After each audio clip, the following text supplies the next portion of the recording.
was a test. Good evening. I call this meeting to order at 7 o'clock. If you're able, please rise and join me for the Pledge of Allegiance.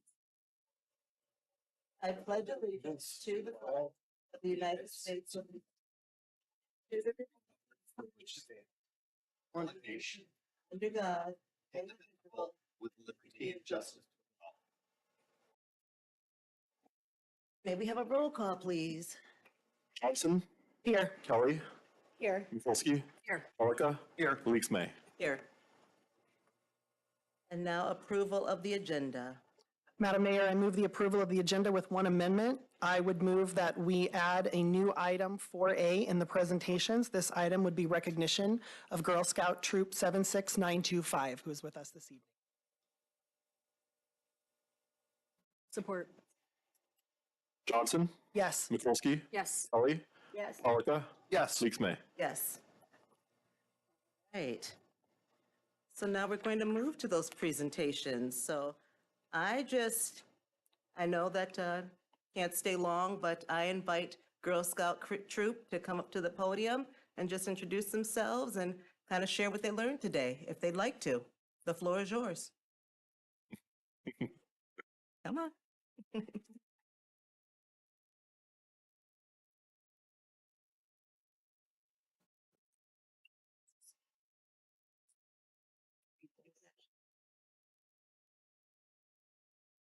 You want them up here? Where do you want them, Raylan?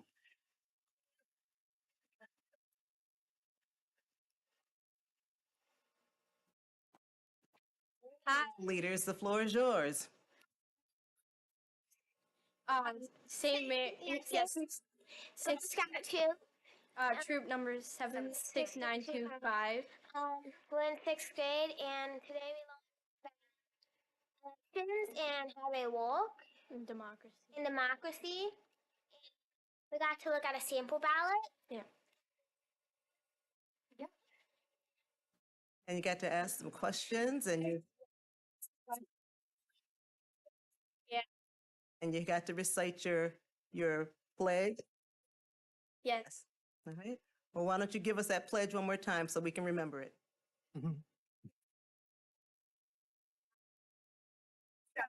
Sir. People are and the Girl Scout.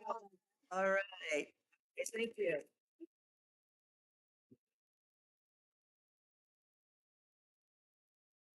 Thank you for joining us tonight. All right. So our next presentation. Sorry, Mayor? Yes. So, Oh, you have some questions for them? I have a question for you. So they were here tonight for the purpose of, They were actually here tonight to earn their democracy badge, and they learned about the elections and local government and how to get involved. And we had a great conversation, probably just an hour prior to this council right here in Chambers. So congratulations, ladies. the future is bright. So all right. So our next presentation is the proclamation to honor Ferndale resident and Detroit Free Press Marathon winners, Andy Bowman and Sydney DeVore. Woo! All right.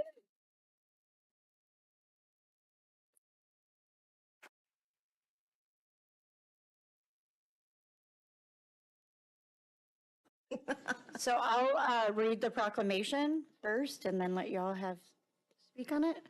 So Ferndale residents Andy Bowman and Sydney DeVore both achieved remarkable victories at the 2024 Detroit Free Press Marathon, with Andy winning the men's overall marathon with the chip time of 2:17:47, averaging an impressive 5:16 mile, and Sydney winning the overall marathon, women's overall, with a chip time of 2:42:46, averaging a 6:13 minute mile. And both Andy and Sydney have been dedicated to running from a young age, competing in cross country throughout their childhood, high school, and college careers. Sydney representing the University of Florida, and Andy running for Oakland University. Their achievements reflect not only their determination, but also embody the spirit of personal grit that the Detroit area embodies, showcasing their perseverance, discipline, and goal-oriented mindset that are the hallmark of committed distance runners. The Ferndale community plays a vital role in fostering the success of athletes like Andy and Sydney by providing safe, well-maintained, and inclusive multi-model roads for all users, and by supporting a culture of wellness that encourages running, cycling, and other forms of recreation. Andy and Sydney set the goal to win together, training side by side, inspiring and encouraging each other throughout the long and challenging process of distance running, exemplifying the supportive qualities that define a strong and healthy community. Now, there I of Raylon Leaks, Mayor of Ferndale, Michigan, do hereby proclaim that the Ferndale City Council congratulates Andy Bowman and Cindy DeVore for their extraordinary achievements at the 2024 Detroit Free Press Marathon.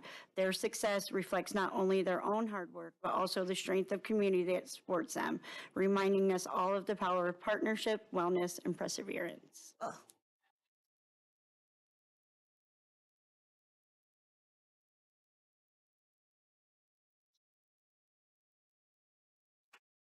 Thank you all very much. It's really like living in Ferndale.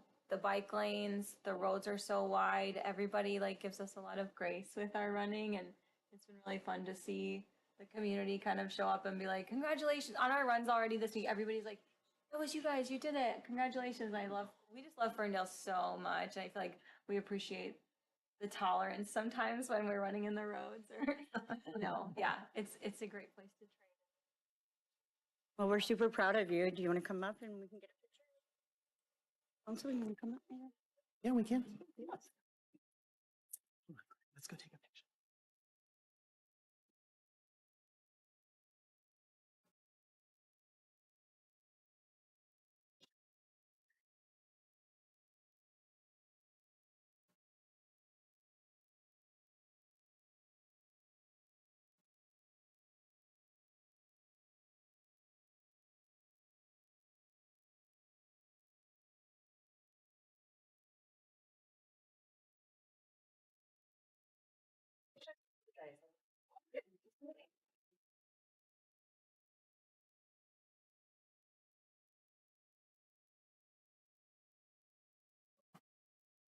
So I just had a question before.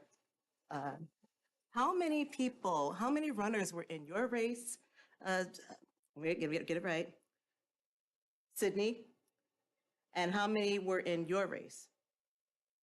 I actually did not look at the overall numbers. I was told there would be 20,000 participants total in the Free Press Yeah. weekend. So there is obviously the half marathon and the marathon.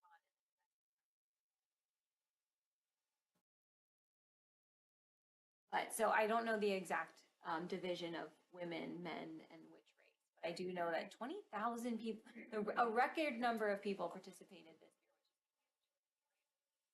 Oh gosh, yes. We'd love to see Detroit Free Press reach the level of like Indy, Chicago, some of the other big city marathons, and get that attention it deserves because it's so unique. Oh, well, that's wonderful. You've made Ferndale proud. That's amazing. Well, congratulations again. So much. Mayor? There is an action on this, so if I may, I motion to approve the proclamation honoring Andy Bowman and Sydney DeVore for their respective Detroit Free Press Marathon victories as submitted by Councilmember Rolanda Kelly. Support. Malika, Yes. Kelly, Yes. Johnson, Yes. Mikulski, Yes. Leaks May. Yes. Congratulations. All right, so our next presentation is the presentation of the October 2024 Ferndale Beautification Awards. Hello, Mayor, council members, and attendees. My name is Suzanne Janik. I am one of the co-chairs of the Ferndale Arts and Beautification Commission. This year, we were honored and very pleased to have over 57 houses nominated to be part of the Beautification Awards. Unfortunately, we can only choose one per quadrant, but this year we did choose a most beautiful house in Ferndale. So you will see five honorees. We did notice we had many honorees, or many nominations that were artisans that handmade their sculptures. We have a clay artist, we have some paper mache artists, and we have plenty of people that just enjoyed scaring the hell out of people. So our Northeast winner is 250 East Camborne. It is Skelly's Diner. Skelly's Diner is a full-service diner that has you making reservations that you can never cancel. It's open day and night. The bar uses artisan ingredients such as finger foods and goblin guts. Its clientele is ready for a ghoul time with you, so come on over to East Camborne to eat, drink, and be scary. Is 25 East Camborne here today?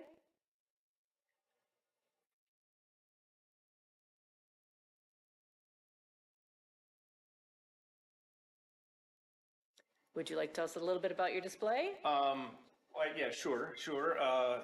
So 2 years ago, I was headed out to take an old grill to the garbage, and at the same time, we were bringing out our Halloween decorations. And Skelly's been a long time, a friend of ours, been around for several Halloweens and seasons, and so put them in front of the grill, and that was Skelly's Grill, which was the first year, and then they remodeled last year, and it became Skelly's Diner.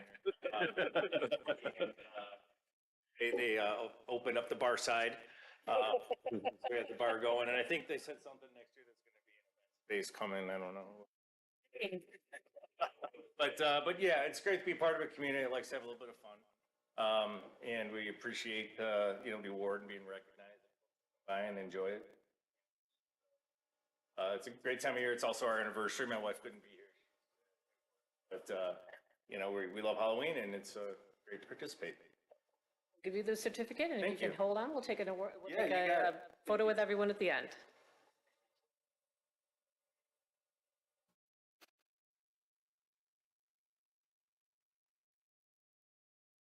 Our Southeast winner is 277 Jewel. We have to report that there's been skeletons invading Ferndale, and they seem to have made this house their headquarters.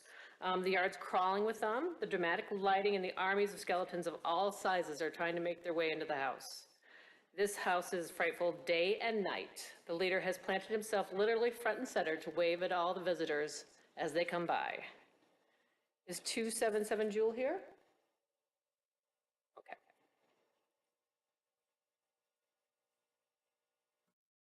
Our Southwest winner is 631 West Saratoga. Michael and Teresa live in this house, and they have decorated this house and yard for all the holiday seasons. Teresa's always loved Halloween, and every year adds new pieces to their collection and display. So many things pop, scream, and maniacally laugh at you in the dark, and you aren't going to see it all in one pass. They go all out on Halloween, inviting their family, friends, and neighbors over to give out candy and enjoy the evening. They are super excited to win and will continue to spread the joy of Halloween within the community. They've included a Hutchinson skeleton this year, complete with cast and marker to sign. So stop by 631 West Saratoga. Here, come on up.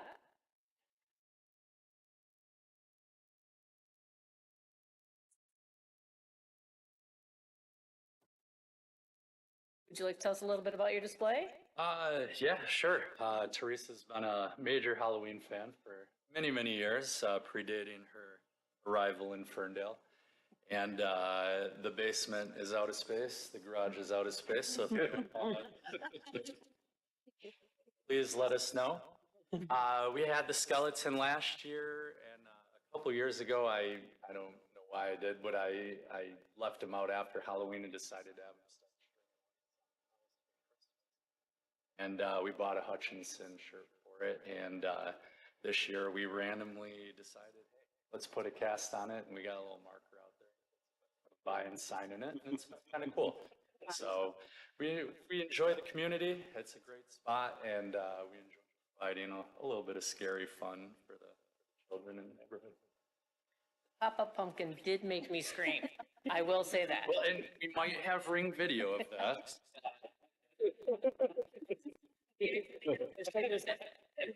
We'll give you this, and if you can hang around to take a photo at the end. Absolutely. Thank you very much. Thank you.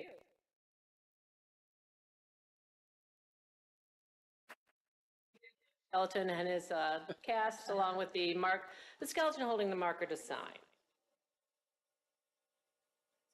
So our Northwest winner is 440 West Lewiston. This is the second time they have won. They waited the 5 years between winning availability to put out this display. This corn maze is a little scary day and night. The day squirrels will scare you as you walk through because they're eating the corn, and the night squirrels will scare you because they're eating the corn. It's always an unexpected surprise, and the mail carrier has started clapping her hands in her mail before she goes through. Each piece is handmade, and the families up and down the block have carved the pumpkins that line the walkway, making this a true community project. Leslie and Chris?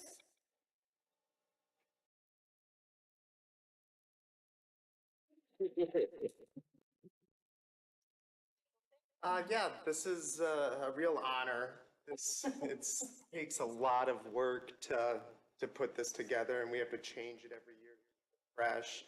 I thought we were eligible last year when I built the massive bayou shack in my front yard and tore my ACL taking it down.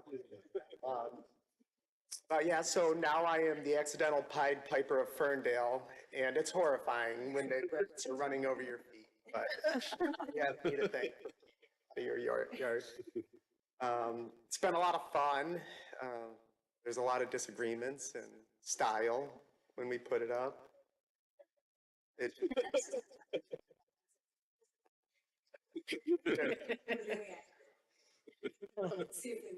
And there's 900 corn stalks.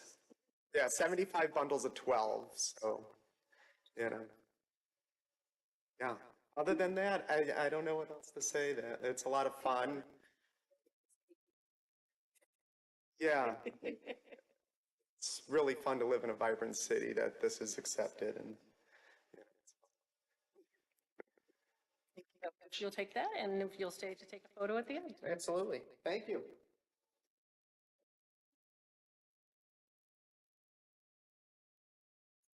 We come down to the most beautiful house in 2024.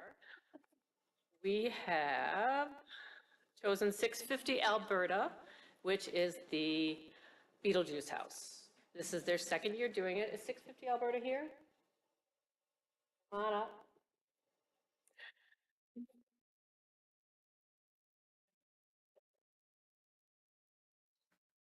She gave us a long explanation, which I will try to paraphrase, but then we will let them speak.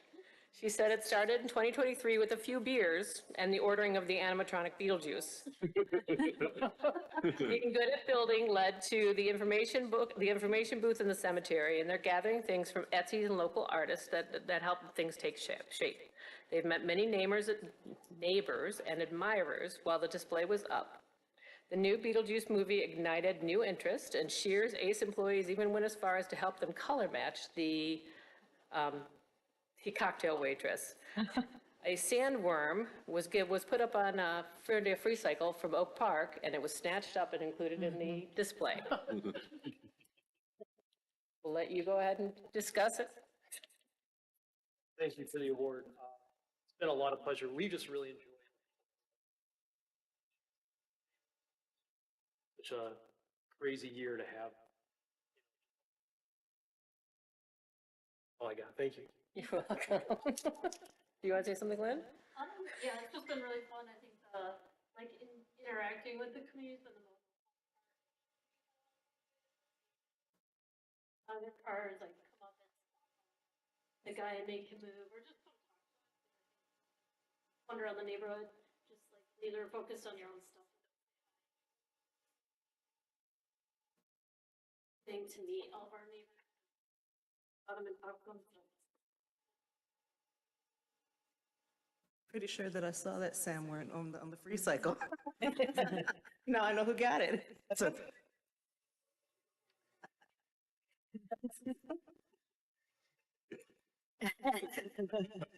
that's a good get. That's a very good get. Give you this. We'll all gather for a photo.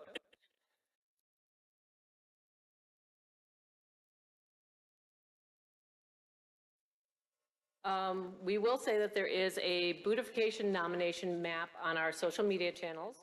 So if you want to go to Facebook or Instagram, you can see all the nominated houses. They all deserve applause. It was a great year, and we're very proud of everyone for taking place and being such a vibrant part of this community.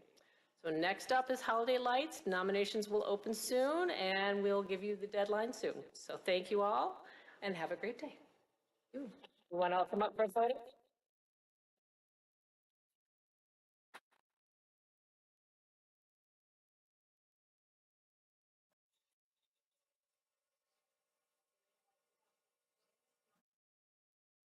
Well, the mayor should. Come on. All right. Come on. It's you.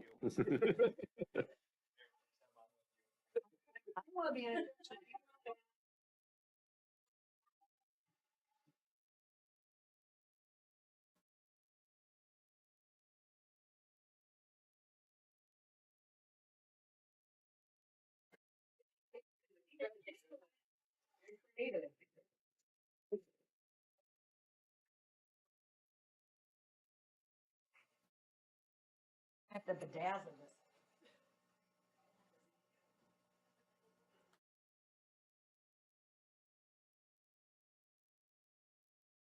Right. Get situated first.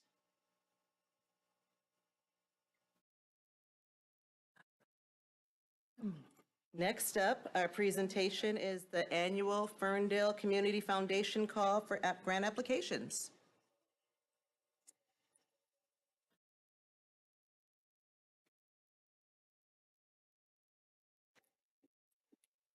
Good evening, Mayor and Council. My name is Dan Martin, and I'm the president of the Ferndale Community Foundation.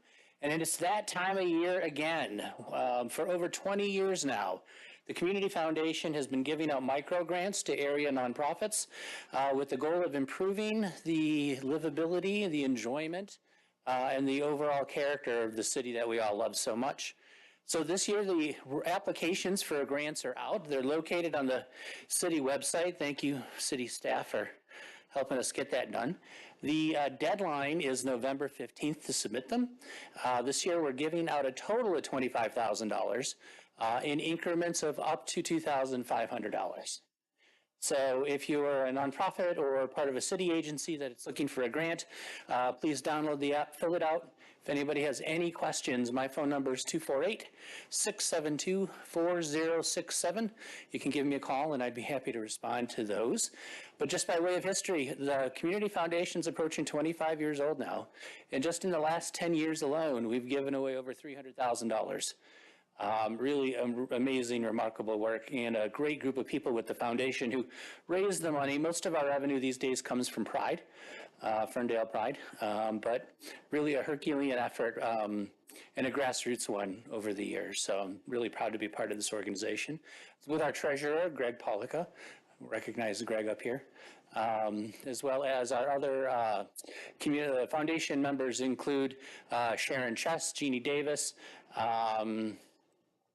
Anatoly from Soho, and Judy Palmer, and Joe, the city manager, is there, as well as, who am I missing? Dennis Whitey. So, any questions from council? No? All right, very good. Presentations when you give out all those grants. Yes. It's easy to give away money, you know what I mean? Yeah. All right, thank you. Where can they get the application? The application is located on the city website. Yep, or they can give me a call, but the city website's probably the most convenient. And again, the due date is November 15th. You can email them to me directly, and the email's on the application, or you can turn a hard copy in with the city manager's office. Yeah. All right, thank you very much. Thank you, Dan. Thanks, Dan.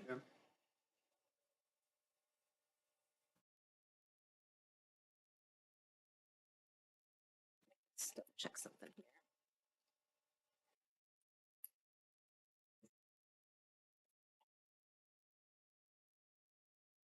All right, so our next presentation is the Oakland County Trust Fund presentation.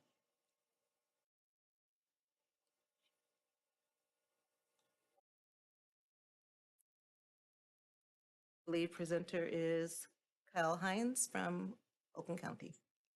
It's a way to get this into full screen mode. Am I?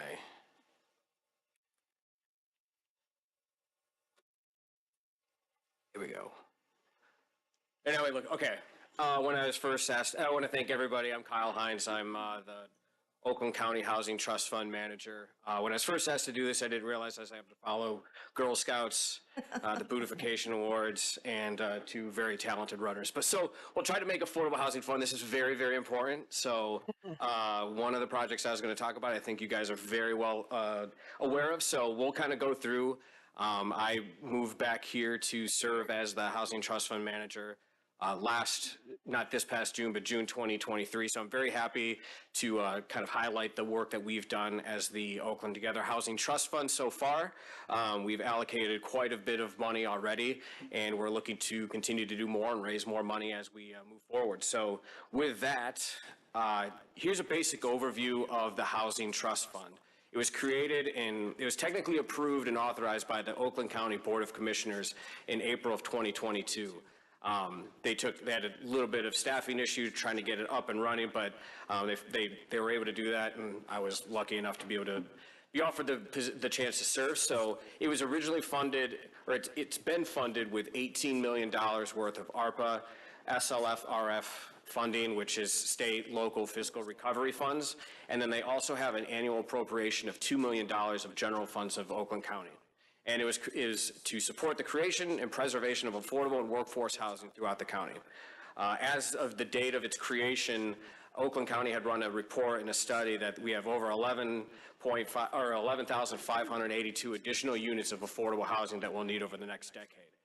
That is a huge number. We're working towards it. I'll give some stats on where we're at over the first year of our operation. And then for more than 150,000 renters in Oakland County, approximately 42% of them are cost burden, which means that more than 30% of their monthly income goes towards rent. That makes them have to have the choice between feeding their family, providing medical care, or paying their rent. And it's one of the key causes of things that cause people to experience homelessness. And so overall, the Housing Trust Fund, we invest gap financing into housing developments that, one, create positive health outcomes, deconcentrate poverty, serve as a catalyst for economic development, provide opportunity to emerging and historically disadvantaged businesses, our alignment with our community partners such as the City of Ferndale, and that also provide affordable housing options that serve the backbone of the Oakland County workforce.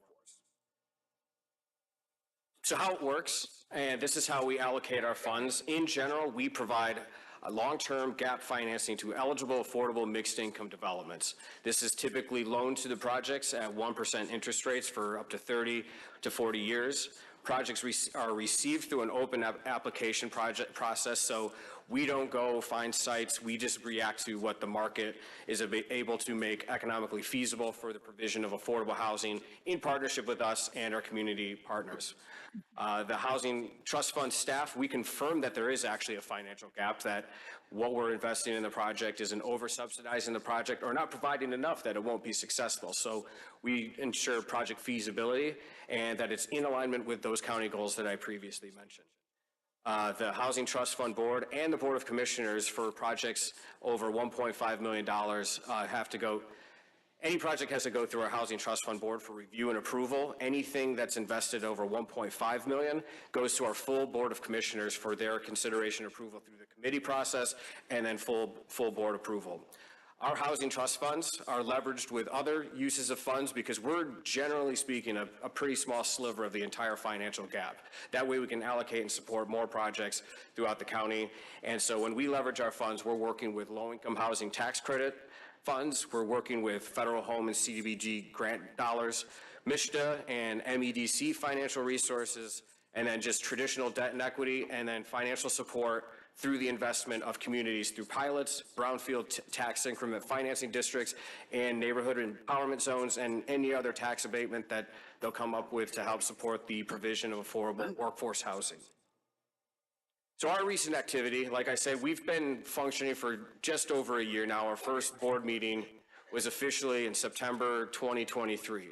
And so far, we've received full approval from the Housing Trust Fund Board and the Board of Commissioners for 8 mixed income developments. This is a total of 649 units, of which 438 are reserved for residents earning between 30% to 80% of the area median income and below. This represents a $21.6 million of ARPA and SLRF funds in addition to our county general funds. And then when you leverage that all up with the other investors and the other folks providing funding, this represents $180 million into affordable, attainable, and mixed income housing throughout the county. These are all at various stages of approval and or construction. A lot of the projects, 4 of our projects are underway, and then 4 of them are still waiting to achieve financial close. I also wanted to mention that the Housing Trust Fund is run and operated through the Neighborhood and Housing Development Division of the county. So we also receive an annual allocation of home investment partnership funds and CDBG community development block grant funds that we're also investing into affordable housing. And in the past 3 years, and then for me catching up on the last tail end of it, we have about 5 different projects going, totaling 169 units, using our home investment partnership funds, which is about $76 million all told and leveraged. And then we're also in the process of reprogramming old CDBG funding to renovate 2 existing properties that total 241 units in Pontiac, and of which 209 of those units have project-based vouchers, which is important because the wait time for a voucher is somewhere upwards to 18, it can be 18 months, or you could just never find a landlord that wants to accept a voucher. So being able to make sure that the units that we have that are project-based, we want to extend and preserve the useful life of those developments, and then also maintain the affordability so we don't lose the affordable housing that we have. So all told, all of this up there, that represents 1,060 units approved and or under construction. 849 of them are affordable, and this equates to a total investment throughout the county of $283 million. We've been pretty excited about the fact that we were able to do that in the year, but that, as you can see, the $21.6 million investment of ARPA, SLRF funds, and county funds, we're basically oversubscribed now, and I have a pipeline of additional units that need to get built. So we're almost moving into, we have compliance and monitoring and oversight phase for these funds, but then we're now actually looking into doing some fundraising activities surrounding the Housing Trust Fund. So stay tuned with that, and we'll always be looking for partnering opportunities. But I wanted to talk about a few projects that we've invested in that you can kind of see what activity we have today. This development's called Westwood South. It's a 72-unit mixed-income multifamily development, and it's right on the border of Pontiac and Bloomfield Township. It's right kind of off of Telegraph near, I don't know if anybody even goes up there from just a long ways. It's Pontiac. Come visit. That's where my offices are, but it's right behind the Menards there. You can actually walk to an Aldi. You can walk to a Henry Ford Health Clinic. You can walk to Menards, and there's a smart bus line all within walking distance of it.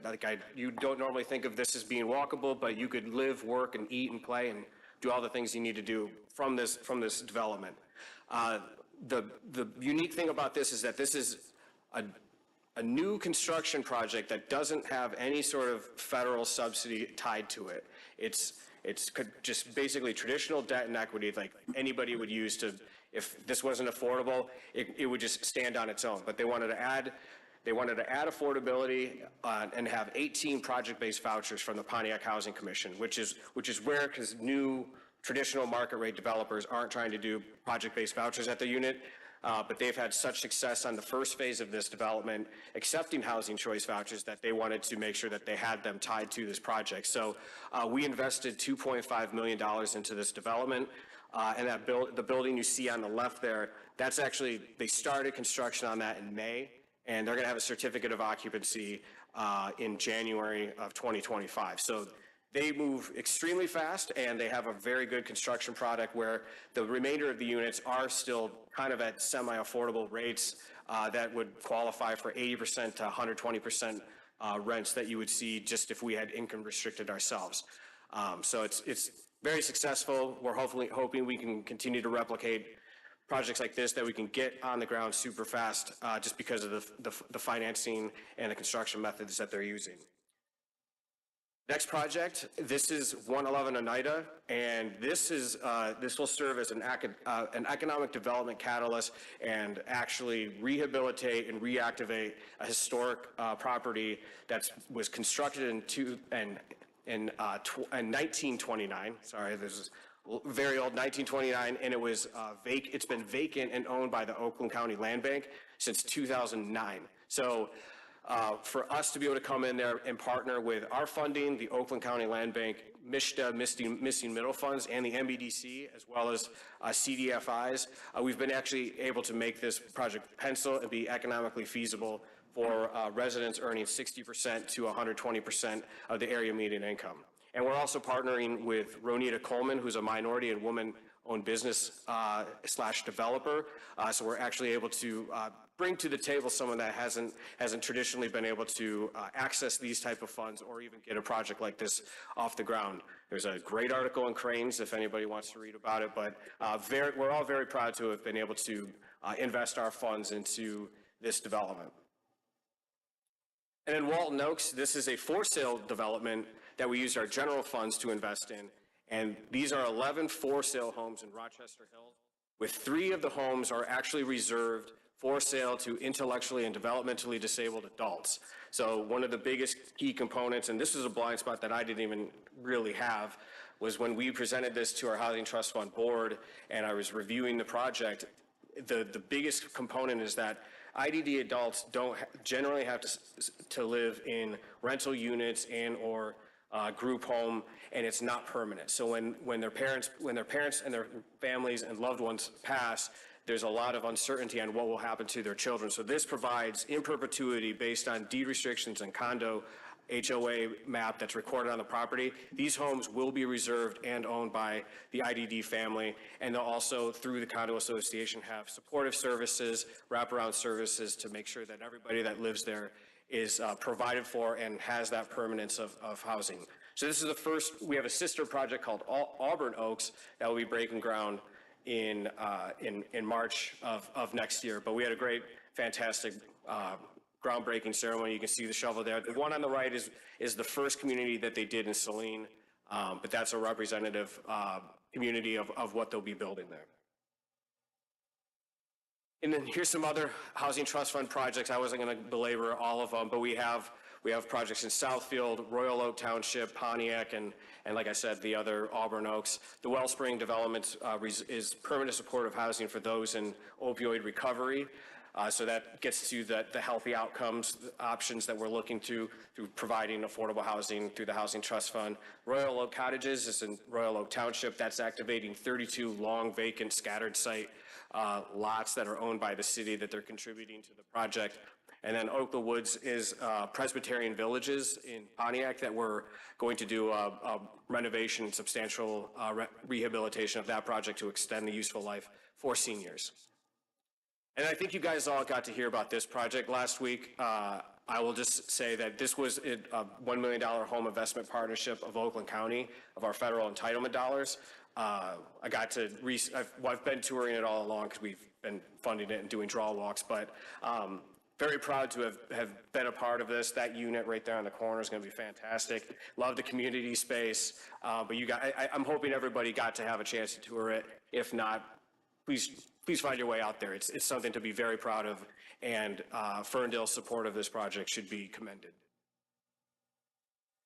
And then here's another one that we're investing in. I know that you've heard about this Vester Flats development for some time now. I just wanted to make sure that everybody was aware that the $3 million of Housing Trust Fund investment has been approved by both the Housing Trust Fund Board and the Oakland County Board of Commissioners. That occurred on October 10th. This is a 72 mixed income, mixed use transit-oriented development with all of the units reserved between 50 to 120% AMI with ground floor community retail space. One of the facts about this, I said it at the previous meeting, but for those that may have forgotten, you can walk from this like 300 feet and get on a smart bus line and get up to downtown Pontiac within 30 to 40 minutes without a bus change, or you can get down to One Campus Marshes on one bus line in 30 to 40 minutes. So this is in the center of everything to get you access and open up the entire Woodward corridor. So we're excited to be able to provide mixed income housing at this site. Okay, and these are the most important two slides here. I said a lot of stuff about what's the AMI, how much does that make, but this is who we're actually serving with affordable housing. I've been working in the affordable housing industry for quite some time, and I've always wanted to make sure that everybody sees who's actually qualified to live here. So non-EMT ambulance drivers certainly should be able to live here. Library techs, manufactured building, mobile home installers, preschool teachers, hairstylists, cosmetologists, labor and freight. These are all the people that we need to serve, and we need to be, and Oakland County stands committed to being able to invest in housing for this income bracket. And it even goes up. If you look at the next page, we got paramedics, nursing assistants, construction laborers, elementary school teachers, human resource specialists, plumbers, pipe fitters, steam fitters. Like, our economy doesn't work without providing housing for this subset of households, families, and people in our community. So these are the people that got us through the pandemic. And, you know, we're happy that we've had such good community support from so far, all of the communities that we're partnering with. And so I always want to make sure that we end on this slide so we know exactly what we're approving and why we're doing this, because, like I said, this economy doesn't work without those people. So with that, I will take any questions, but I'm going to go back to this slide just because it always makes it better. Anyways, so thank you very much.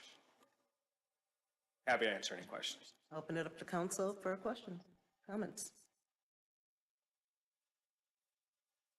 No, just it's an amazing, I mean, the total, a few slides ago, we had the total of how much money the trust has invested in housing, like overall, and it was, or leveraged. Yeah. $283 million. I mean, that is a very consequential amount of money invested in housing in the county. And I think that's something to really be proud of, and you know, it makes me proud as an Oakland County resident. Yeah, I mean, I will say that combines both Housing Trust Fund dollars and our federal grant entitlement dollars. But if you take our entire grant, when you look at what we provide with, because we also manage the CDBG program for, I think Ferndale, you do use it for code enforcement and other in chore services. Maybe I can't remember off the top of my head. I got a lot of numbers flowing through there, but. Yeah, so I mean, when you take that investment, it's just like putting it back into the community and providing housing for the occupations that you saw there. It's pretty easy for me to get up in the morning and go to work, so I'm happy to be able to be in this position to serve Oakland County. Through the chair. So I appreciate you coming and sharing all this information with us. I know you shared a fair bit of information with us a couple weeks ago when you came. I'm very excited about the 141 project. That came to us a couple years ago. It was going to be a market rate housing project, and that developer, the other screen, that one. The developer obviously has been working with you to turn it into workforce housing, which is very much needed. I think it's going to be a great project. So we went from a market rate housing to a workforce housing, and we couldn't have done that without this project, so without this funding. So this is really incredible. And that's more projects. These are the type of projects I really look forward to coming to Ferndale, more of these. Yeah, I'm excited to receive those applications. I just need more money, so we'll work on that. We need some land too. Yeah, but no, I mean, like when you see this stuff come across your desk, I'm like, hey, you have a nice rendering and everything, like, and then you know, I don't want to say that the market turning and making it kind of really hard for people to, you know, finance some of this stuff, being able to kind of carry like the bully stick. Well, we can help, but we need to have affordable housing in here to make this project work for everybody. Yeah. So it's been a great project so far to work on. So and it you know, it shows really, really well too. So. Yeah. And the Raymond E. Shepherd House is really great. We had a chance to tour that a couple weeks ago, and my understanding is they're going to be moving in the next couple of weeks. People are going to be. Yeah, I mean, this one, I can't remember where they broke ground, but it's one of the, I remember that I was handed the set of home investment partnership agreement docs when I first got here, and they're like, we gotta close this in 3 weeks. And I'm like, oh, thank you for the timing. But we were able to get that done, and they really did well on getting that thing constructed and off the ground. I would have thought it would have been closer to 2 years, but they got it done. I'm glad that you were able to tour it. Yeah, and quality products too. I mean, they didn't do it on the cheap. No, that community space is going to be great. Just the whole way that it activates the sidewalk there and the pedestrian aspects of it. It really is a good fit for that 9 mile corridor. Yep. I just want to add that I really appreciate, one, Oakland County taking the charge in all of these new developments coming forward across the county. I'm loving the Royal Oak Township one. I didn't know about that one, but I think that's amazing. And I just thank you for taking that charge and providing us with opportunities, and I look forward to the partnerships, and I look forward to seeing these housing developments all over the county for affordable living for individuals. We're excited too. It'll be great, and I'm hoping once they see more of them coming out of the ground that we can get help from our foundations, some of our business leaders, and people that want to be able to provide and support this type of activity. We're hoping that we can kind of raise awareness and generate some funding that way. So stay tuned, and hopefully we can find the next one, and I can talk to you guys about that one as we get it going. All right. Thank you, Con. Thank you. There is no action tonight, so thank you, and moving on to the call to audience. This is an opportunity for audience members to come up to the podium to speak on something on or off the agenda. We'll allow 3 minutes for you to state whatever you want to state, and opening it up to the audience now.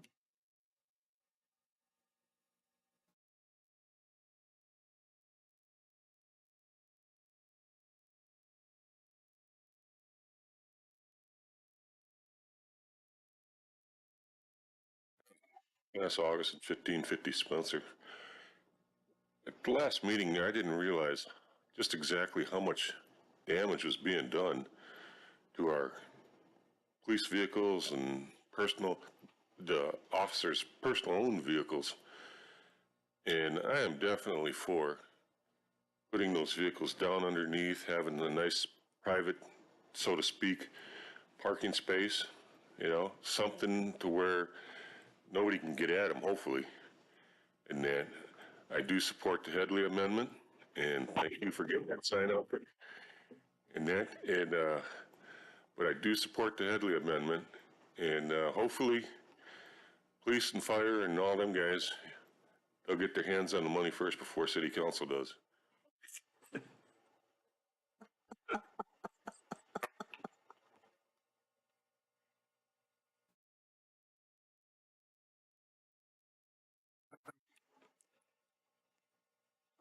Good, I like this. Instructions on how to use a microphone. This has been so many times, I've just can't hear anybody. I did like the presentation in Oakland County. State your name and your... State your name. I'm Dave Cottrill, 1610 Bowfield. I did like the Oakland County Trust Fund presentation. However, this is what this is about. I've been to council and to city planning commissions many times. I was in the first Fern and Learn class as an integral part of the Southwest Ferndale Neighborhood Association. They work together and so far has preserved the Pinecrest Forest that is south of the high school football field. I co-wrote, and was part of the group that wrote about 4 articles about the Pinecrest Forest in the Ferndale Friends newspaper, an independent newspaper that is delivered to the residents' front porch. I have had about 6 years plus concern about the number of tall, healthy trees that have been cut down in Ferndale. The Southwest Ferndale Neighborhood Association rose up to preserve the Pinecrest Forest. During the summer, I attended a yoga class in a backyard on Bowfield Street. A month ago, the house on Dover behind us had 2 tall oak trees cut down. For those who do not know, trees provide oxygen and shade. On Tuesday, October 1st, at around 11 a.m., my wife Lynn and I were taking a morning walk as we usually do. We heard a tree being cut down and I began taking photos of the tall tree, the branches covering the lawn, the appearance and health of the branches, that was really important, and the photos of whomever was in the photo shot. I took 5 photos of the tree being cut down. I am very dissatisfied with the Ferndale Police, their actions toward Lynn and I, their professional ability, their investigation ability, the ability to interview and evaluate, quote, witnesses. I was told at the jail lockup cell by one of the officers, "Here's a blanket to keep you warm. The detective will be here shortly so you can go before the magistrate." Today, October 1st, the short time was 21 hours. With no actions that I could take, I felt lied to and was fuming. I no longer trust nor believe the police. Thank you very much.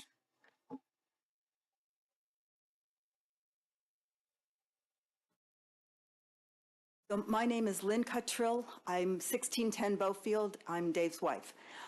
So about that incident on October 1st, we've learned some lessons, and one lesson I learned is never argue in public because some stranger can call the police on you.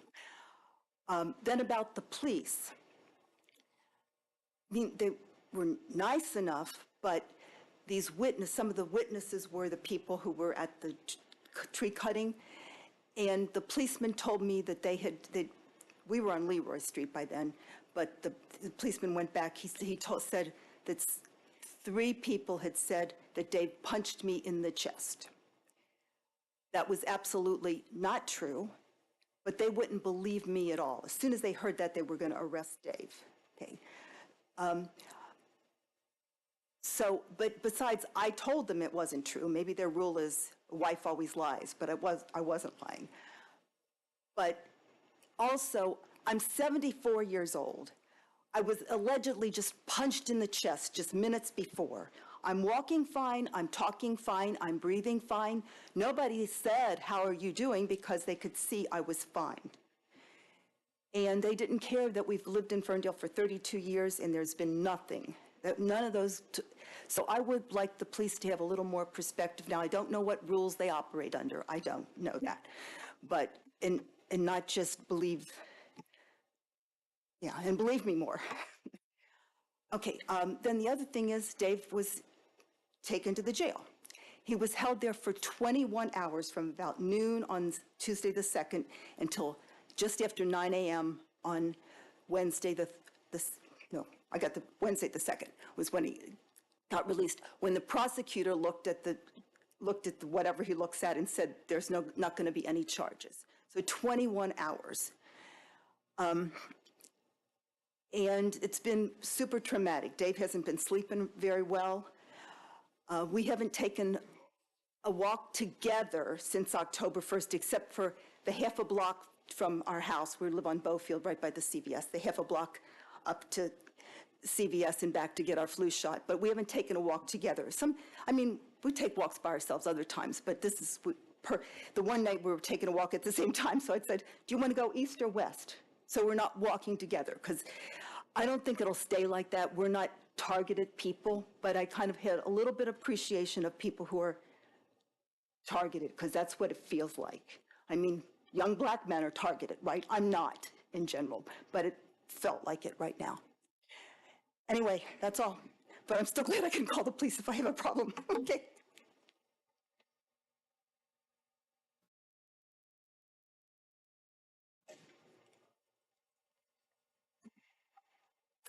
Hello, my name is Quinn Ziegler, 705 West Camborne, and on the agenda tonight is the approval to backfill 3 firefighter positions.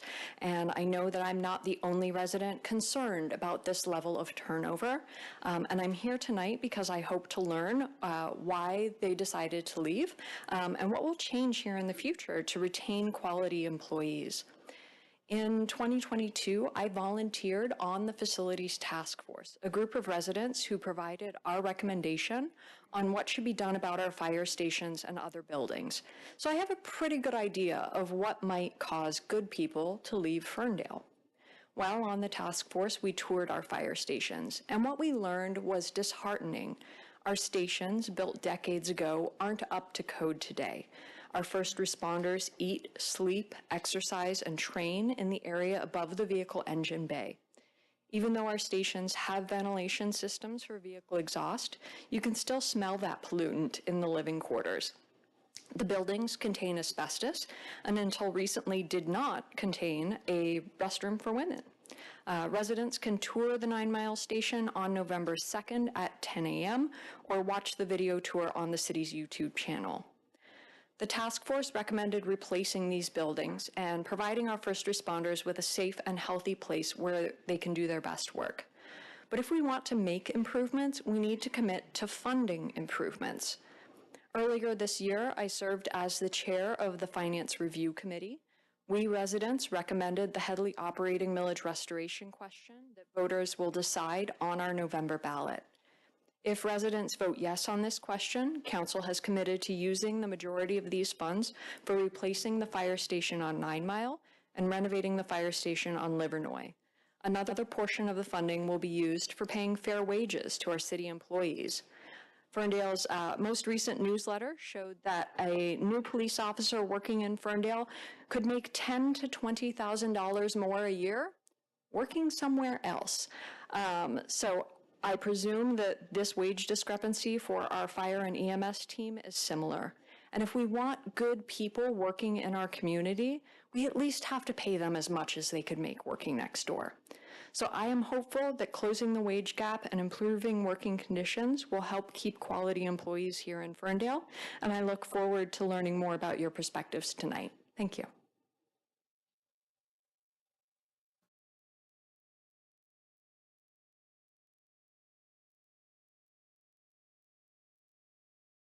Any more for call to audience?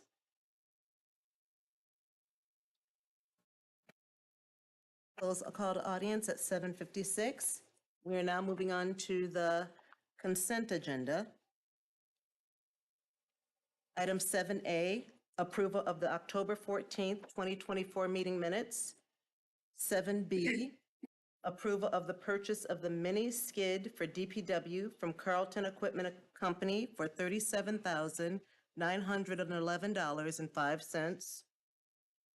7C, request to backfill the city manager position and to enter into an agreement with Trano Consulting to conduct a national search for our next city manager at a cost of $15,500 as requested by the Human Resources Director.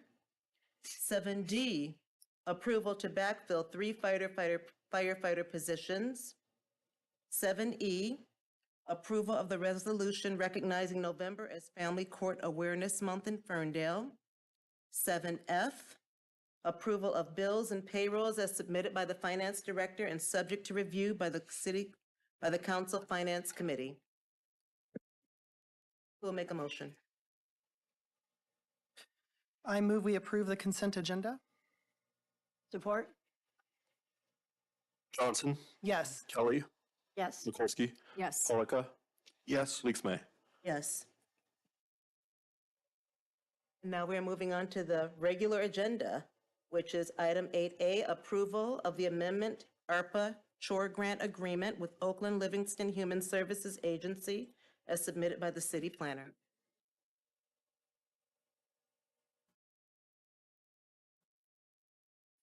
Good evening, Madam Mayor and Council. Just close this out. As it can stay. I'm pleased to present item, I think it's L, approval of the amended ARPA Chore Grant Agreement with Oakland Livingston Human Services Agency. So I want to describe a little bit about what's happened. Historically, the city has used CDBG funds for senior chore program. There's been some changes in how Oakland County will administer the program. Previously, they would allow 4 different projects with a certain amount up to for services like Haven, food banks, or senior chore program. They have changed the program to only allow now 2 programs, with one being public service up to 15% of the amount. So we currently get an allocation of about $85,000. 15% of that amount would be about $13,000. When I came on board, we looked at CDBG and audited where we were and found that we can't continue to serve the seniors at the amount we're serving them right now for snow removal and mowing services. Right now, we serve about 24 residents, and it costs about $800 to $1,000 per resident, and we only have about $13,000 to use. Luckily, in about April, OLSA came to the city and said that they received a $3 million grant, roughly, from Oakland County for senior chores. So they emailed or reached out to all the communities, I think there's 64 in Oakland County, cities, townships, and villages, and created a program that we could apply for some of the funding. In that first round, we applied for $30,000 over 2 years, so it's $15,000 per year. So with that funding and the CDBG, we probably could continue to serve the number of seniors we have, but that funding is again for 2 years. They submitted requests to the communities for a second round, and then they came back for a third round and said, think big and request something. We thought $50,000 was a pretty huge amount to go with our first $30,000. So we requested $50,000, and they pretty quickly came back and said approved, giving us $80,000 over 2 years. That would allow us to expand the senior chore program for snow removal and lawn cutting at that number. They will take a 15% admin fee. So they do qualify people, they get the demographics, they approve them, all the communication is through OLSA, then they would send the list to us. We deal with the contractors. But because it went so quickly, Christine and I met and talked about seeing if there was additional funding available, and OLSA came back and said, yes, there was $500,000 unspoken for. And they had planned to go back to the county to try to expand the program and allow maybe sidewalk repair or other things. So we quickly met with Royal Oak Township to come up with a partnership that we could work together and maybe ask for the $500,000. We met with the city manager's office, communications, Christine and Christine pushed us to apply for more funding in concert with Royal Oak Township. So we applied for $300,000 more, and Royal Oak Township applied for $200,000 more. And I'm happy to announce that they did grant us that amount of funding. So Royal Oak Township had already requested like 180. They thought bigger than we did to begin with. So I think Royal Oak Township is getting $380,000, and the city of Ferndale is getting $380,000. Also, we'll take a 15% admin fee on that, so that reduces it by $57,000, and the city of Ferndale can take an administrative fee to administer the program on our side. So that'll leave us about $266,000 to administer. Of that, I would like to earmark about $80,000, $40,000 per year, for the senior chore program for lawn services and snow removal. That'll allow us to expand the program a little bit from about 24 residents to 36, 37, 38, maybe 40. So we can do that, but we also have $166,000 left to work with. So this action is just accepting the contract. After about next week, we should be meeting with Royal Oak Township to see how we can partner together, whether that's us loaning them equipment. I know they have some new equipment, that's them loaning us equipment, communications. We're going to meet with them. We're going to come up with a plan on how we can partner together. We are not required to partner together, but that is why we kind of applied for it. So I want to endeavor to partner and get some efficiencies out of the program. But then we're going to come back and with probably 2 members of council, hopefully, and prioritize that. We have a short time to spend the money, so we don't want to get too far down the line, but I'll leave that open. But one of the things we can do, it does apply to ramps, accessibility. I think it does apply to furnaces. What we could do is create a program that we do like a call to the public for accessibility issues, run through that, see how much money is left, then we could go, to furnaces next or yard care. A little bit unknowns, but I'm here to announce the grant in and of itself and proudly thank the city manager's office, communications, and Christine for the work in getting the grant.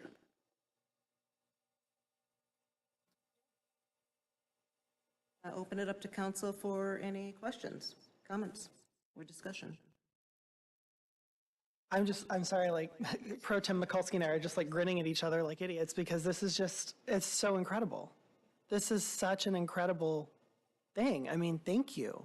Thank you for pushing, Christine. I mean, this is going to change people's lives. We can do things that impact people. And this is going to allow us not only to improve lives here, but to partner with our friends in Royal Oak Township and to make these dollars go even further.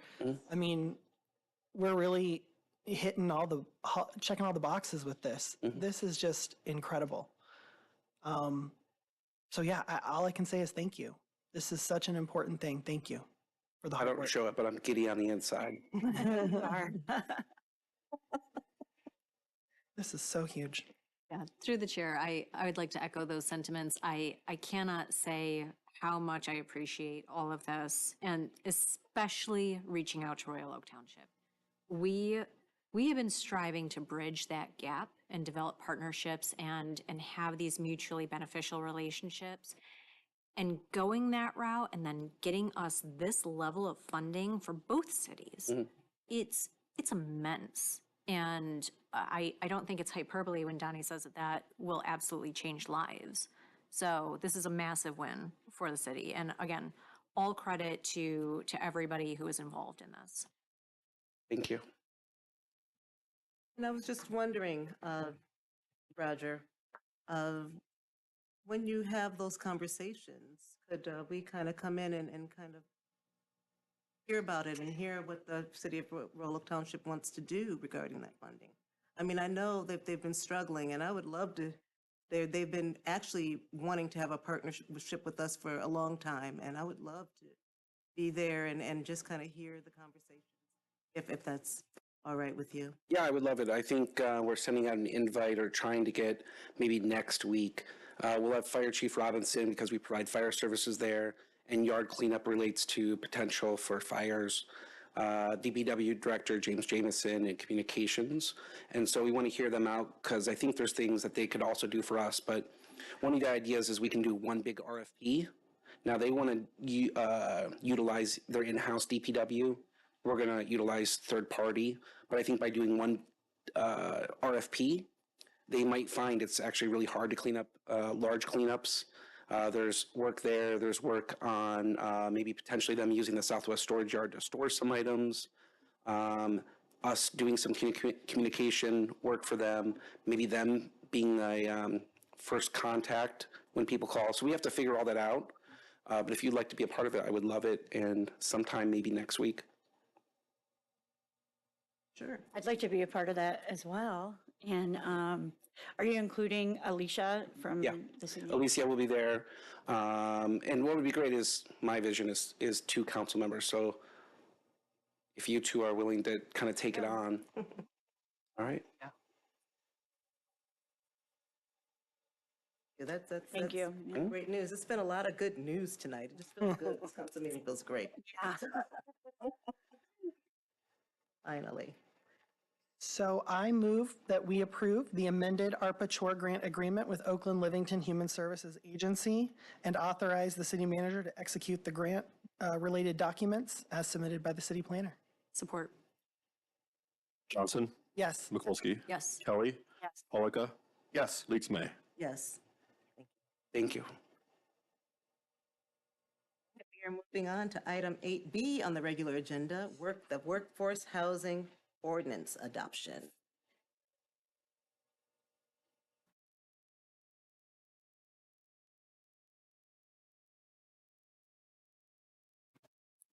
City Manager presents. Thank you, Mayor and Council. Continue with the focus on community development this evening. Talked about attainable housing and affordable housing, services for our seniors. And I will just kick off tonight's conversation, building off of Oakland County Trust Fund's earlier presentation from this evening, really focusing on this project. So tonight's agenda item is really about creating and adopting the city's first workforce housing ordinance. The purpose of the ordinance is really a function of amendment in 2022 by the state of Michigan, the state legislature. And they amended some legislation that would enable local governments to adopt ordinances that would allow them to establish payment in lieu of taxes or pilot incentive programs to help contribute towards gap financing for projects that meet attainable housing requirements. And the state defines attainable housing as average income levels, housing income levels between 80% and 120% the area median income, or AMI. And so really what we have done over the past few months is worked with the City Council Ordinance Committee, which includes Councilmember Johnson and Councilmember Kelly, to help our legal counsel draft the local ordinance that's presented on the agenda tonight. And through this ordinance, this would enable City Council to, as referenced from the earlier presentation, consider a pilot ordinance that would support this as the first project that would be eligible to support with that incentive. But before we do that, we need to pass this enabling ordinance, and that's what's presented to City Council tonight for review. I would point out there's been one text change that was really focused on making sure, it's in page 3, section 3, and that is really just including some statute language that really confirms that City Council, through this ordinance, has the requirement, has the ability to levy a pilot up to 10% of the value of the annual shelter rents, and that's consistent with the state policy. That's consistent with the Ordinance Committee's discussion as well. There was just a text change that needed to be, a small text change that needed to be noted that would enable that, and that's the language in section 3, which you will see may establish or change by any amount it chooses, and that language right there, it chooses, is what enables council to determine the pilot fee, as long as it's up to 10%. Aside from that, I would look to council members Johnson or Kelly. I don't know if they have any comments to offer regarding the ordinance, and then Mayor, it's up to you for questions. Well, this is big. I mean, this is a really big thing for us. The state authorizing this and agreeing to delegate this kind of authority to cities, a power that it sort of jealously hoarded in MSHDA for so long is huge. And I think the reason it's big is because to utilize this pilot, to do this, use this incentive, when people hear the word incentive, I think they cringe, they get upset, they think, oh, you're giving away money. We are giving away money, it's true. But with the pilot, through this ordinance, we can only give this incentive because we are essentially funding affordable housing. This isn't used for any old thing. In Ferndale, we will use this to essentially buy long-term, stable, affordable housing, so that if a unit is 50% AMI, 40% AMI, 60% AMI, we are agreeing to reduce the amount of tax owed, or eliminate the amount of tax owed, and in exchange for those taxes, in lieu of those taxes, we are accepting a service fee. And what that service fee does is it makes the developer of affordable housing whole. It is a way for us to essentially directly purchase affordable housing. Because a developer doesn't do affordable housing out of the goodness of their heart. They need to make money. I mean, that's just the cold reality of it. This incentive allows us to incentivize these developers to build more affordable units. A development doesn't have to be 100% affordable. It could be 50% affordable units and regular, and we can calculate the service fee paid based on the percentage of the development being done and how many units and to what degree they are affordable.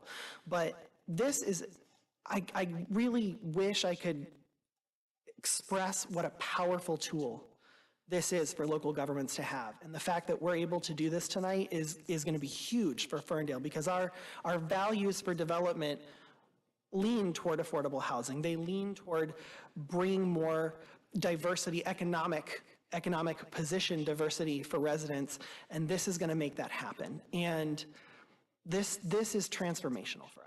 And I know it's wonky, I know it's nerdy, it's something in the nitty-gritty of taxes, but it's so important. And I really, really, really want residents to understand that and be proud of what we're doing.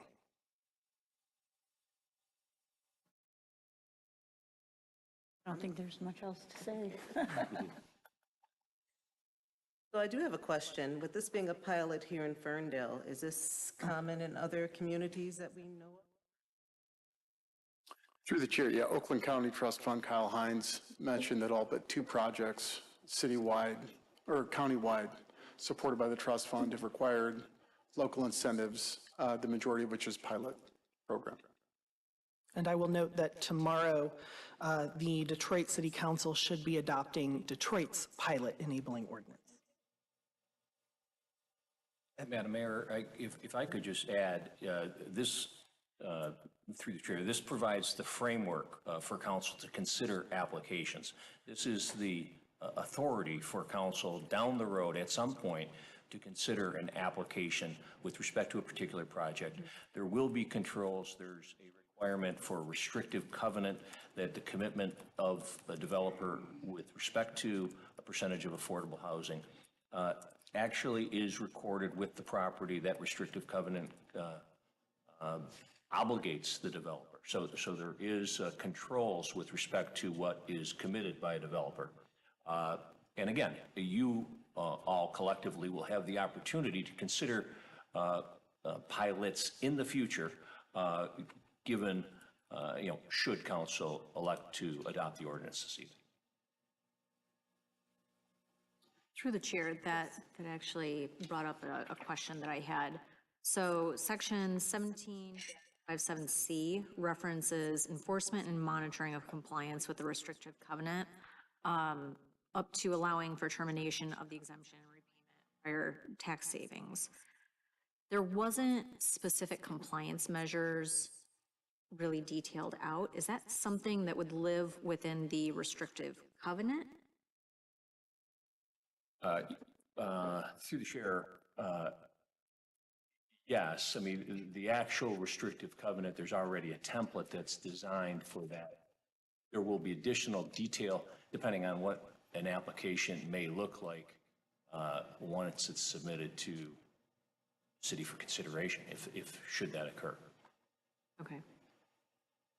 And I guess to follow on Pro Tem Mikulski's question, the sort of enforcement side of this, so in terms of like income verification and the ongoing sort of verification, I assume, and I know I shouldn't assume, but since we do not do our own like assessing, the county handles that. Is the county also responsible for ensuring this, or do we have a role in inspecting and that sort of thing? Well, I would just say Oakland County Equalization serves as the city of Ferndale's assessor. There is a role for county's equalization with respect to that function. Okay. Through the chair, I also did contact the county equalization and assessor, shared the ordinance. They're comfortable with it, and this would be an administrative item that the city manager's office, economic development department, and Oakland County assessing will build protocols for. So we won't need to. For a project. Understood. So we won't need to incur any additional costs for enforcement or add anything on our costs to enforce this ordinance. Should be administrative. Perfect. Through the chair, that dovetails into another question that I had. It was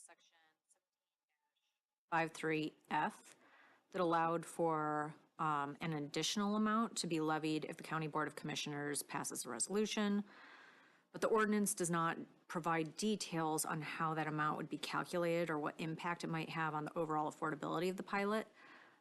So is there a model for that? I guess I wasn't quite understanding that, and I didn't have time to call up Councilmember Johnson and badger him with that question. Sorry, can you repeat the section? Can you tell me that section that you referenced? Yeah, it was 17-53F. See if I can find it again.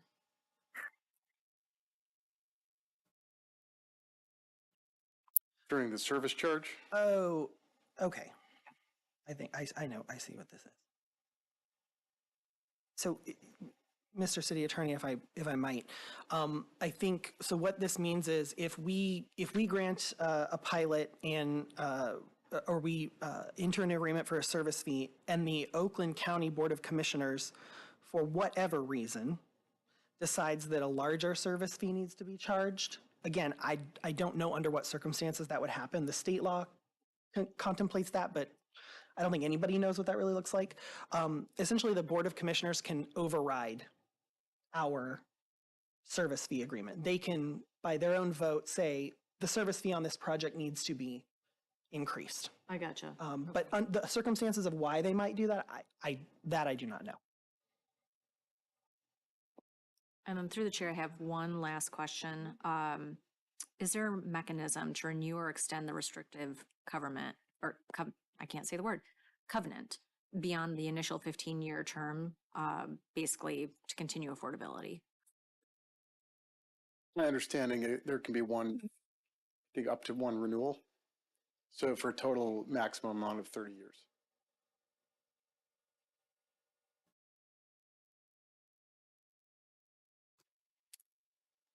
Any other questions?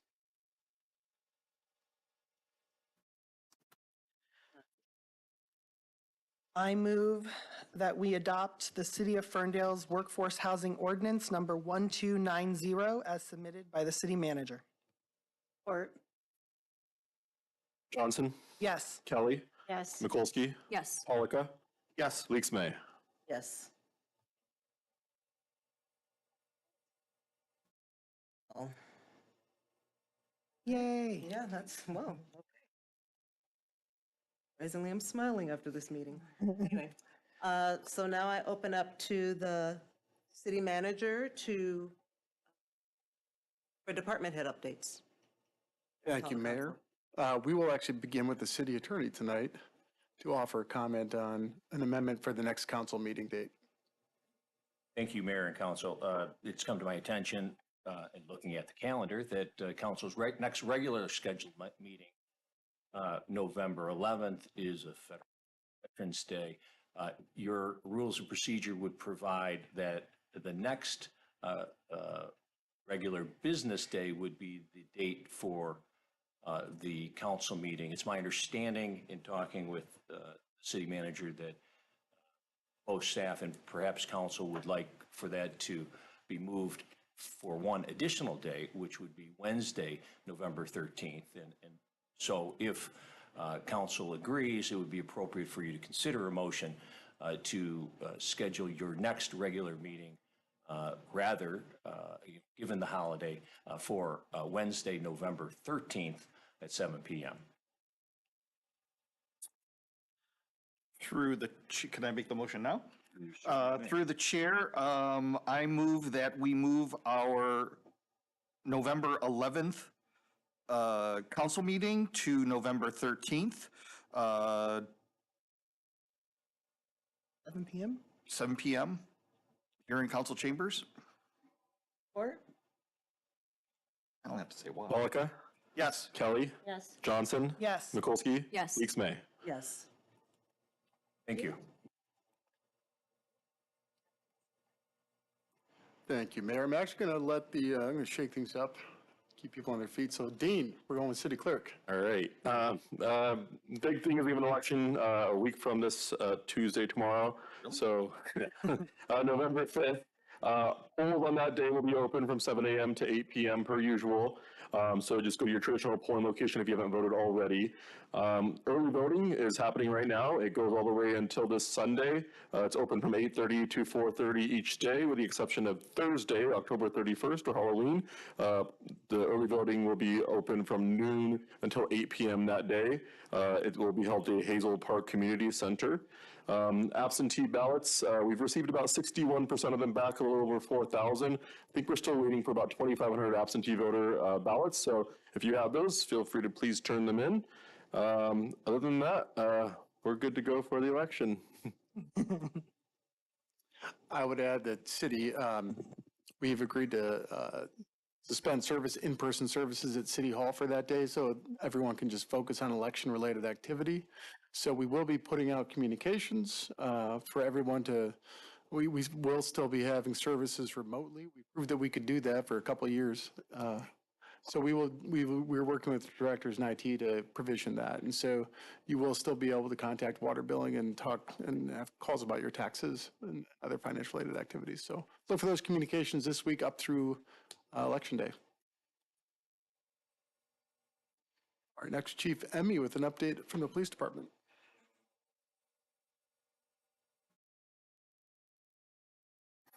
Good evening, Mayor and Council. We had a very successful community engagement weekend with the trick-or-treating downtown and a trunk or treat at Life Labs. Looks like our community engagement, people enjoyed themselves and it was a good turnout. Also, Halloween is Thursday. I know everybody's excited. We just encourage everybody to be safe. Try to keep the roads clear. I know some people want to follow their children around in their cars. We do not recommend that. Our roads are very tight. In addition to that, try to wear glow-in-the-dark clothing or lights that would keep you visible. Some people suggest glow sticks. Be careful driving. Maybe even turn on your headlights a little earlier in the evening, even if it's daylight. It helps you be seen and see. Outside of that, make sure your children, if they're young, they're accompanied. Be careful running out of cars. Don't assume that the cars see you or the children see you if you're driving. Also, beware of trip hazards and wearing costumes that may hang low, and be careful wearing masks that obscure your vision. I could go on, but some of the tips for Halloween safety that I Googled had like 30 different recommendations. So I figured we'd pick the highlights. So that's all I have.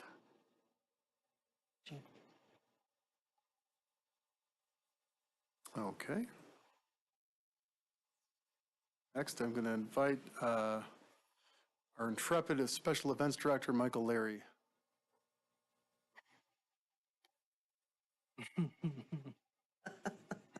I just want you to know that Trick or Treat was very much fun. It was a real blast. The weather was perfect. I mean, it was a little chilly, but it was fun. And Summer and Jenny did a great job with getting that to take place. So you go, girl. So now that we're close to Halloween, we know that the season of giving and the season of the holidays is getting ready to kick in. So get your jingle on and your holiday shopping started at Jingle and Mingle Underground Holiday Market, which will take place on November 16th and 17th with over 65 various food and gift merchants. The event will be held in the lower level of the Dot parking garage at the corner of West Troy and Allen Road.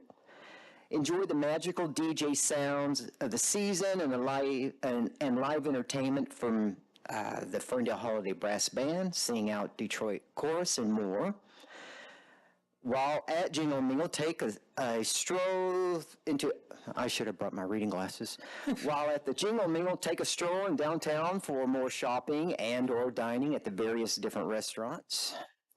'Tis a season of giving by supporting the Jingle and Mingle Food Drive campaign. Visitors can bring canned or dried food items or make monetary donations to benefit the Renaissance Vineyard, Food Pantry, and Fern Care Free Health Clinic. Smiling volunteer greeters will be at each of the entrances to collect your donations.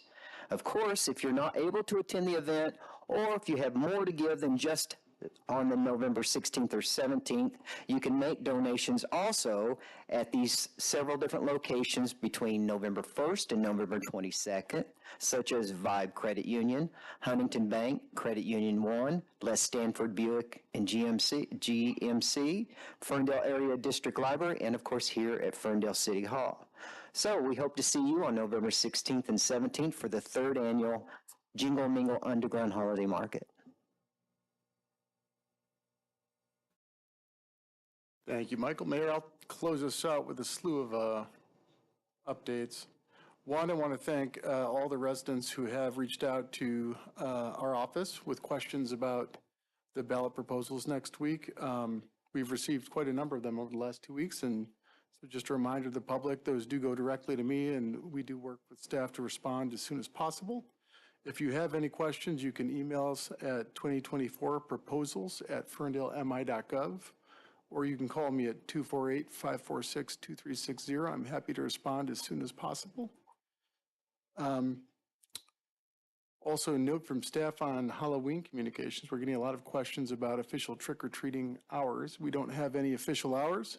We generally provide guidance of trick-or-treating from sundown to 8 o'clock, and most importantly, respect the porch lights.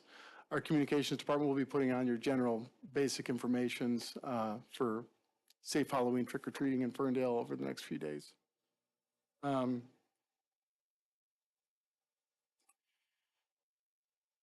And took care of the movement of the city council meeting to November 13th. And finally, the executive recruitment is going to be led by the HR director, and that will be involve detailed interviews at the staff level with council and also with community members, which we'll work to identify with council over the next few weeks, making sure that the process is as nimble as possible. And with that, Mayor, it's back to you. Council, and I will start to Mayor Pro Tem Mikulski. I don't really have much additional tonight. Again, kudos to our Downtown Development Authority. I think trick-or-treating was absolutely fabulous. I know my daughter enjoyed it. I enjoyed it. I ate too much candy. And I was really heartened to see so many people out and enjoying our downtown. So again, kudos to you.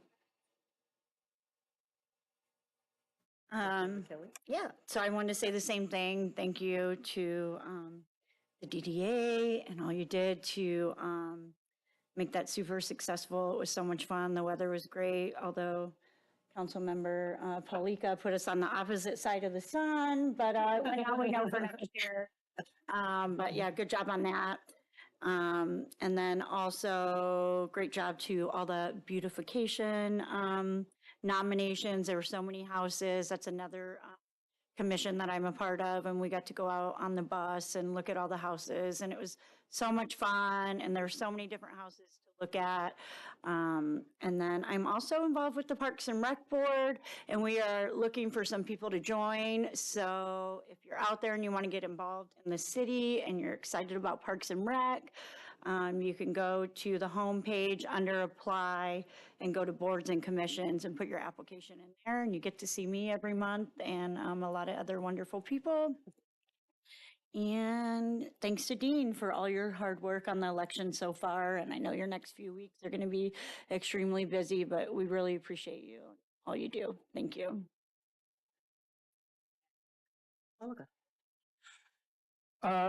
So there is an election next week. For those who have not yet received their absentee ballots or have not early voted, if you're not aware, there is an item, there's two items on the agenda, I'm sorry, on the ballot to support the Headley override, the reset of the Headley override. The Headley override. And as Quinn Ziegler mentioned earlier, those ballot proposals support building and support new buildings for our emergency services, and it makes our emergency service wages compatible with other neighbors. 3 firefighter positions were opened within the last couple of weeks, and we approved tonight to refill those. I know that there are other employees throughout the city that are looking for other opportunities. They're looking and leaving now because they are going to take the opportunity now then to wait and see what happens after next Tuesday. There's this misguided belief that if Headley doesn't pass, that voters will have the opportunity to vote for a better option next year. There are no better options. The proposals on the ballot were chosen to have the least negative impact on the city with the best outcomes for our future success as a community. If employees are leaving before this election, you can be guaranteed that they will be leaving in greater numbers after the election, should this be voted down. The idea that employees will simply wait around until the election in May of next year to see if their jobs will still be funded is a fantasy created by the people who are against the Headley override. We have some of the best city employees who are so passionate about their jobs, but passion and love for a community doesn't pay their bills when they are not making a competitive wage. So I ask that you please vote yes to support the Headley override, reset, and the dedication of the 4 mills to replace the aging, inequitable facilities. I also want to thank the DDA for an awesome Saturday afternoon. In my defense, I was not thinking about sunlight versus north and south. But I also want to thank you for giving us several options of candy. So we had chocolate and fruity candy, which was great. The kids loved that option. And I want to wish everyone a happy Halloween, and to our Hindu friends, a happy Diwali. Thank you, Mayor. I'll just echo everybody else and say, thank you to Jenny and Summer, and thank you to the city staff who participated as well, the police and fire departments. The fire department brought out the new engine, and the police department had a lot of equipment, and one of the name just escaped my head, the dealership. Suburban brought had Humvees out with neat decorations for kids to check out, and it was just a lot of fun. And thank you to our 9 Mile and Woodward businesses. A lot of businesses participated this year. I think the largest number of businesses yet. It's like 64 businesses participated, and I will say a lot of the residents who came by the city council table and participants were just so tickled that they could just stop into a store and get like a little treat, or just a little something. And I just think that's so Ferndale. It's such a good small town and community feel that our businesses participated, and everyone just had a really great time. On Sunday, yesterday, we did have our ribbon cutting at Wilson Park. Long overdue that we finally completed the work at Wilson Park. It was a labor of love, but it is finally 99% done. There's a couple pieces that are still coming in that'll be installed soon, but I do want to thank Lorena and Robert and the recreation team for a really great ribbon cutting ceremony. We had really great turnout. I want to thank Dessert Oasis and Maestro's Pet Bistro and Ferndale Nutrition for providing, having tables and providing little treats. For everybody, we had a great ribbon cutting. Lorena's son, Austin, helped cut the ribbon, and he gets a lot of credit for some of the design of the park in those late nights when Lorena was trying to pick which playscape to put in and what parts should go on that playscape and what activities. Austin was there with her and pointing out like, Mom, this would be super cool, or I would want to play on this. And I think that's really great. Like a kid actually had input in the park, and there were so many kids there, and we just had such a great time. So thank you to everybody. And one thing I want to note in the same sort of buzzkill vein as Chief Emmy is I was out this weekend knocking doors for the election on Tuesday, and I noticed on several streets kids were having a really good time playing in piles of leaves, but those piles of leaves were in the street. And I just want to remind folks that little kids playing in piles of leaves on the street can be extremely dangerous. Sometimes you can't see those kids. And so, if you want to play in the leaves with your kids, keep them in your yard for a while. You can shove them out of the street later, but let's stay safe with that. I loved playing in the leaves as a kid, so I get it, but let's do it safely. And then, I do want to note, as Michael sort of touched on in his presentation, food pantry donations are always needed. Food insecurity is present in every community, and Ferndale is no exception. And food insecurity is most keen for a lot of folks and a lot of families around the holidays. This is when times are tough. If you're a gig worker or a seasonal worker, you may not have a lot of work at this time of year. And so I want to encourage our residents who are able to donate to those food pantries. Renaissance Vineyard Church has an amazing setup, but there are other community options if those interest you. So, just, I'm hoping that folks will take that seriously and open their pantries to those in need. And then finally, just reminding folks, Tuesday, you may have heard, there is an election, and it's a big one. So it's very consequential. I think we're all tired of having the election of our lifetime every couple years. But here we are again. And so if you haven't voted yet, I encourage you to take advantage of Michigan's early voting. If you have your absentee ballot, please return it. At this point, just drop it off at the drop box here at City Hall. Easy peasy, lemon squeezy, no risk of it getting stuck in the mail.